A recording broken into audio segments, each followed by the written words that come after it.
Bonjour à toutes et à tous. Alors, vidéo un peu spéciale les gars, et ça va être la trilogie, elle commence là-dessus. Donc on va parler de juillet 2026. Là, juillet 2026, mais c'est dans 2 ans. Oui, mais on va parler de l'actualité juillet 2026 parce que les gars, on va faire de la prédiction, mais de la prédiction. On pourra revenir dans 2 ans et dire waouh, mais t'es trop fort. Oui, je sais. Alors restez bien là parce qu'aujourd'hui la vidéo elle est concentrée sur le Barça.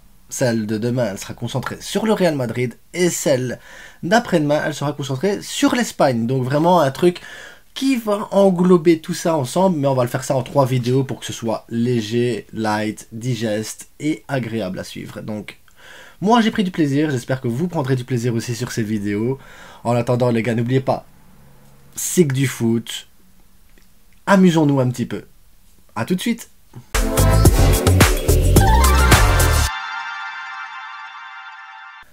Juillet 2026 les gars, alors merci à mon partenaire qui vend encore les maillots vintage du Barça. Donc le vintage là c'est la saison 2024-2025 pour les 125 ans. Je sais pas si vous vous souvenez de la dinguerie que c'était ce maillot là. Mais voilà, les 125 ans et tout. Ben avec le vestiairestore.com, vous pouvez retrouver ces maillots-là. Bien sûr, il y a le domicile, il y a l'extérieur aussi qui est là. Il est beau. Il y a aussi d'autres maillots plus vintage. On peut avoir celui des 100 ans, on peut avoir les autres maillots. Voilà, moins de 30 € les gars, livraison offerte, 5% de remise avec le code La Frite. Le lien en description. Faites-vous plaisir parce que ça me soutient. Et en même temps, ça peut vous aider à vous faire plaisir pour pas trop cher. Parce que voilà, les vrais maillots, 180, 200 €, c'est... On peut pas tous se permettre.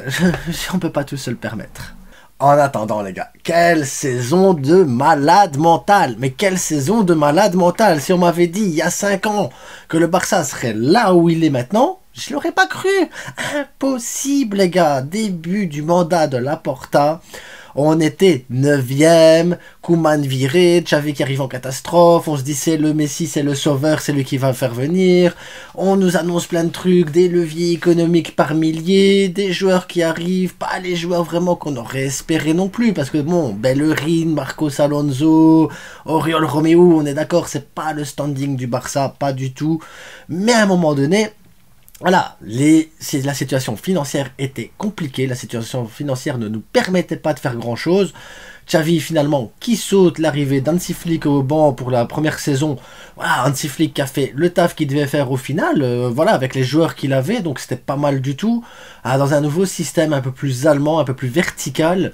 Mais voilà, ça a fonctionné parce que finalement la saison s'est terminée où on a réussi à lutter tant bien que mal face au Real Madrid d'Mbappé, de Vinicius, Bellingham, avec Ancelotti qui avait son ossature et tout ça. Donc on a réussi à lutter difficilement, mais voilà, le Real Madrid, toujours en tant que grand frère sur la saison-là, nous a fait du mal, clairement, nous a fait du mal, mais ça nous a permis à nous, de toute façon, de retrouver notre capacité de stade à 100%, ça nous a permis de renégocier les contrats, les sponsors, les trucs et tout ça, donc l'augmentation des sponsors, l'augmentation de la capacité du stade, la fin de certains prêts, la fin de certains contrats de joueurs et tout ça nous ont permis de libérer beaucoup de masse salariale, de libérer énormément, de pouvoir revenir à une situation économique correct et de pouvoir avancer dans le bon sens. Et ça s'est vu cette saison, ça s'est vu, plus les joueurs jeunes qui maintenant commencent à prendre un certain poids, même s'ils sont encore jeunes. Je pense à Lamine Yamal, 19 ans ici, 19 ans, c'est une dinguerie, le gars il va aller chercher un ballon d'or et Golden Boy à mon avis,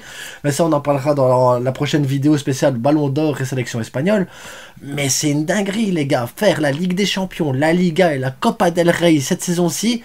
Alors que là, en plus, il y a le mandat de Laporta qui terminait, donc ça va sauver le mandat de Laporta totalement. En même temps, voilà, l'application, tout ça, c'est la grande classe, les gars. Cette saison, Lamine Yamal a montré qu'il avait le poids pour porter le numéro 10.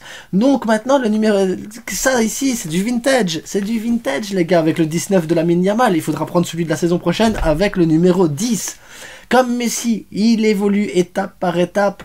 Le gamin, il est trop fort. Il est trop fort. Et derrière, avec ses soldats, Gavi, Pedri, Casado, Fermin Lopez, c'est des monstres, les gars. Dani Rodriguez qui commence à prendre un peu de l'ampleur aussi dans le sein du club, dans la rotation.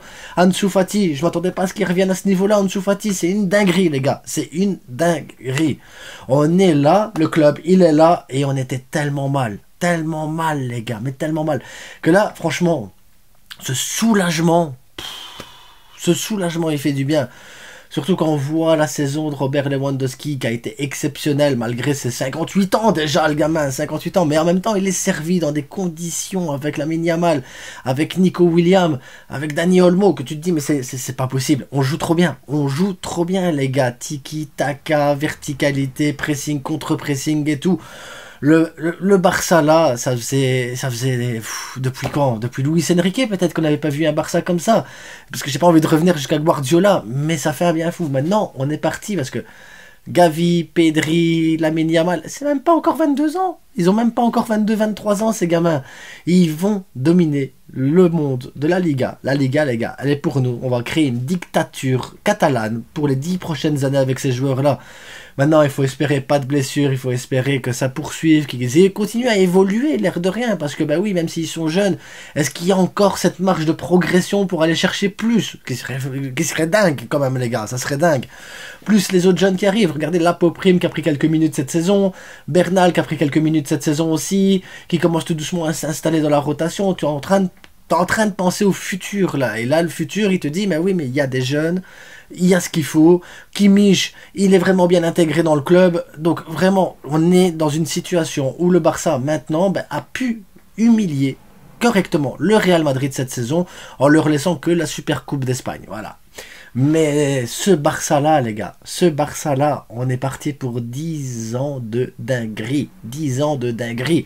On aura dû attendre de 2017 à 2026 presque 10 ans de misère, 10 ans de souffrance, hein. On peut utiliser les mots, les gars. 10 ans de souffrance avec le Barça pour arriver maintenant à 10 ans de dictature catalane sur la Liga. C'est clair, c'est net, c'est limpide. C'est ça. C'est le futur. C'est notre futur. Alors prenons plaisir, écoutons, profitons et merde, parce que peut-être que dans 10 ans, on se retrouvera à nouveau dans une situation compliquée. Donc là maintenant, les gars, les 10 prochaines années, profitez un maximum.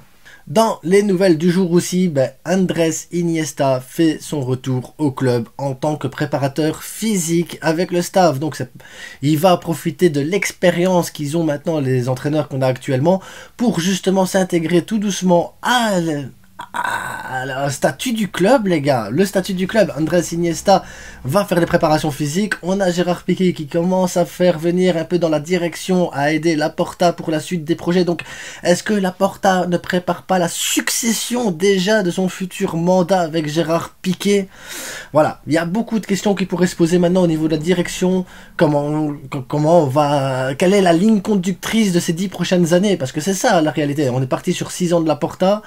Peut-être 6 ans de Gérard Piqué derrière, donc 12 ans, est-ce que ça va vraiment suivre? Est-ce qu'on va pouvoir avoir cet équilibre tout au long de la saison, en sachant que, voilà, comme je vous ai dit, capacité du stade, la Coupe du Monde 2030 qui va approcher dans peu de temps, il y a beaucoup trop de choses les gars, il y a beaucoup trop de choses.